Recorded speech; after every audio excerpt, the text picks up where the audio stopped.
राधे राधे दोस्तों, कैसे हैं आप सब। दोस्तों, हमारे YouTube चैनल पर आपका स्वागत है। हमारे इस चैनल को सब्सक्राइब कीजिएगा और हमारे वीडियो को लाइक, शेयर और कमेंट ज़रूर कीजिएगा। दोस्तों, हमारा जो हिंदू धर्म है, इस धर्म में हर महीने का अपना एक अलग और विशेष महत्व भी होता है। इसके अलावा शुभ अशुभ जैसी बातों का भी विशेष ध्यान में रखा जाता है। दोस्तों, हम बात करते हैं मल मास के महीने की। जी हाँ दोस्तों, मल मास का जो महीना है, हमारे हिंदू धर्म में मल मास के महीने को श्रेष्ठ महीना नहीं माना जाता है। दोस्तों, इसीलिए जब तक ये मल मास चलता है, इस महीने में कोई भी शुभ कार्य जो है हम लोग नहीं करते हैं। ये तो दोस्तों हम सभी लोग देखते हैं कि मल मास के महीने में हमारे घरों में भी कोई शुभ कार्य है जो नहीं किया जाता है। दोस्तों, मल मास को अधिक मास, पुरुषोत्तम मास और खर मास के नाम से भी जाना जाता है।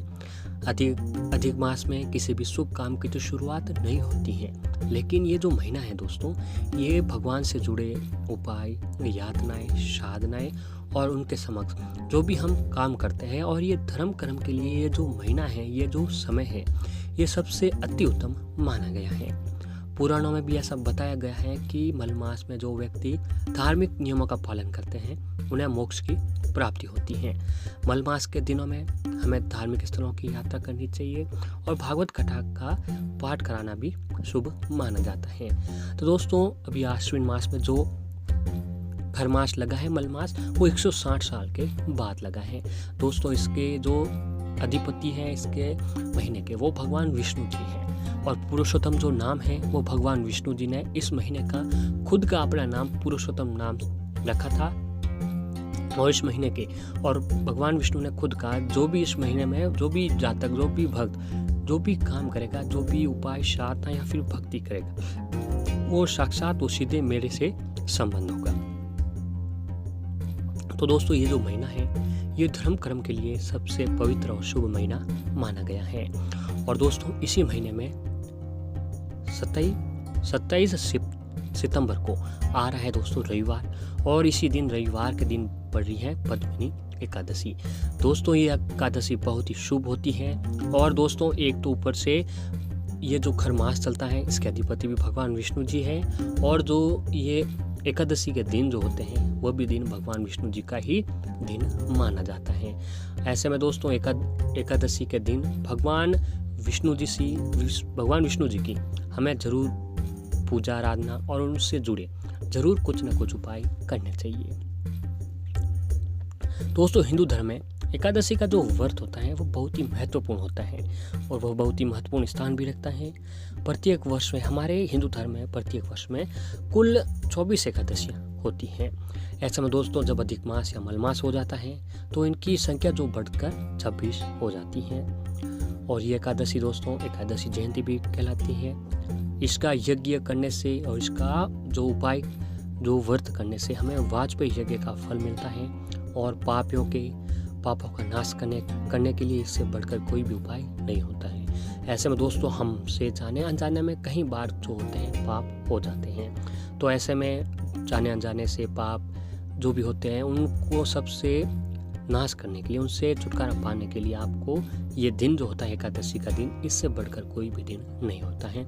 इस दिन हमें भगवान विष्णु जी से समक्ष जरूर कुछ उपाय, साधना करने चाहिए, और हो सके विशेष करके दोस्तों आपको इस दिन भगवान विष्णु जी के समक्ष एकादशी का व्रत अवश्य ही रखना चाहिए। जो मनुष्य दोस्तों एकादशी के दिन भगवान विष्णु जी की पूजा करता है, उससे 3 लोग पूज्य होते हैं, और भगवान विष्णु जी के साथ साथ माता लक्ष्मी जी की भी कृपा हम पर होने लगती है। दोस्तों, रविवार को एकादशी का पर्व है, और एकादशी दोस्तों रविवार के दिन पड़ने से इसका महत्व और भी ज़्यादा बढ़ जाता है। इसके अलावा दोस्तों, एकादशी के दिन जो भी व्यक्ति व्रत रखता है, व्रत करने से व्यक्ति के सभी पापों का नाश होता है। इसके साथ धन संपदा में भी वृद्धि होती है। तो ऐसे में दोस्तों, आज हम आपको एकादशी के दिन कुछ करने वाले ऐसे उपायों के बारे में बताने जा रहे हैं। तो जितना हो सके दोस्तों, एकादशी के दिन आप इन उपायों को अवश्य ही करना चाहिए। एकादशी के दिन इन उपायों को करने से आपके सभी कष्ट जो होते हैं वो पल भर में दूर हो जाते हैं। तो दोस्तों, एकादशी का दिन भगवान विष्णु जी का दिन माना जाता है और भगवान विष्णु जी को सबसे प्रिय होती है पीली चीज़ें। इसमें दोस्तों आप पीले मिठाई ले लो, पीले भोग ले लो, पीले वस्तुएं ले लो, या फिर पीले वस्त्र, या दोस्तों पीले छाव हल्दी ले लो। दोस्तों हल्दी जो होती है वो भगवान विष्णु जी की सबसे प्रिय चीज़ों में से एक होती है। तो दोस्तों ये जो उपाय है वो हल्दी से उपाय आपको करना है। हल्दी का उपाय एकादशी के दिन करने से उस उपाय की महत्ता और भी ज़्यादा बढ़ जाती है। दोस्तों इस उपाय को करने के लिए आपको एकादशी की दिन ये उपाय करना है। तो जब ये उपाय करते हैं एकादशी के दिन, आपको सुबह जल्दी उठना है, स्नान करें, और स्नान करने से पहले दोस्तों आपको स्नान करने वाले पानी में थोड़ी सी हल्दी डाल दें। हल्दी भगवान विष्णु जी को बहुत ही प्रिय होती है। इस तरह से स्नान करने से भगवान विष्णु की कृपा आपके ऊपर प्राप्त होती है।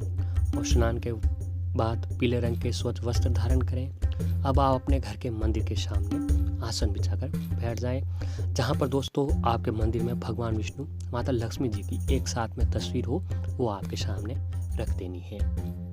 अब दोस्तों आप मंदिर में बैठने से पहले आपको 2 लोटे लेने हैं, पानी के लोटे। उसमें दोस्तों तांबे के लोटे हो तो ये आपके लिए बहुत ही अच्छा हो सकता है। उसमें दोस्तों एक पानी के लोटे में पानी भर लें और दूसरे में जो है लोटे में आपको थोड़ा सा गंगा जल भी ले लेना है। अब उन दोनों लोटों में दोस्तों आपको थोड़ी थोड़ी सी हल्दी भी डाल दें। अब भगवान विष्णु और माता लक्ष्मी जी के सामने एक देसी घी का दीपक जलाएं। वैसे तो दोस्तों दीपक के नीचे चावल रखा जाता है, लेकिन एकादशी के दिन दोस्तों चावल का इस्तेमाल भी नहीं किया जाता है। इस दिन एक छोटा सा कपड़ा बिछाकर उसके ऊपर दीपक रख दें। अब सुगंधित धूप बत्ती जला दें। दीपक और धूप बत्ती जलाने पर थोड़ी सी हल्दी लें और उसमें जल मिलाएं और उसे भगवान विष्णु जी को तिलक करें और माता लक्ष्मी जी को हल्दी और कुमकुम का तिलक लगाएं। भगवान विष्णु जी को पीले रंग के फूल, मिठाई और हल्दी का भोग भी आपको अवश्य लगाना चाहिए। और भोग लगाने में दोस्तों आपको तुलसी दल भी अवश्य चढ़ाना चाहिए, क्योंकि दोस्तों तुलसी जो है वो भगवान विष्णु जी की सबसे प्रिय चीज़ों में से एक होती है। तुलसी दल के बिना भगवान विष्णु जी की पूजा ही जो है वह अधूरी मानी जाती है। अब दोस्तों अपने दोनों हाथ जोड़कर भगवान विष्णु जी के महामंत्र ओम नमो भगवते वासुदेवाय मंत्र का 108 बार जाप करें। और अब हाथ जोड़कर भगवान विष्णु और माता लक्ष्मी से अपने और अपने परिवार की समस्याओं के निराकरण की प्रार्थना करें और उनसे दोस्तों प्रार्थना करें कि आपके जीवन में जो भी परेशानियां चली आ रही हैं वह खत्म हो और उनके घर में माता लक्ष्मी जी और भगवान विष्णु जी साक्षात उनके घर में पधारें। दोस्तों ऐसा करने के बाद आपको एक काम करना है कि जो आपने हल्दी मिला हुआ जो गंगा जल था, जिस लोटे में आपने गंगा जल और हल्दी डाली थी, उसे लेकर आपको अपने पूरे घर के मुख्य दरवाजे पर छिड़क दें। और इसके बाद पूरे घर में भी, कमरों में, जितने भी रूम हैं, आंगन में, स्टोर में, छत पर, सब जगह वो गंगा जल और हल्दी मिला हुआ जो गंगा जल था उसे छिड़क दें। दोस्तों इस तरीके से अगर हम ये पानी छिड़कते हैं गंगा जल वाला, तो हमारे घर में नकारात्मकता नहीं रहती है। भगवान विष्णु जी का आशीर्वाद घर में बना रहता है। जिस घर में नकारात्मकता नहीं होती है उस घर में धन धान्य की कभी कोई कमी नहीं होती है।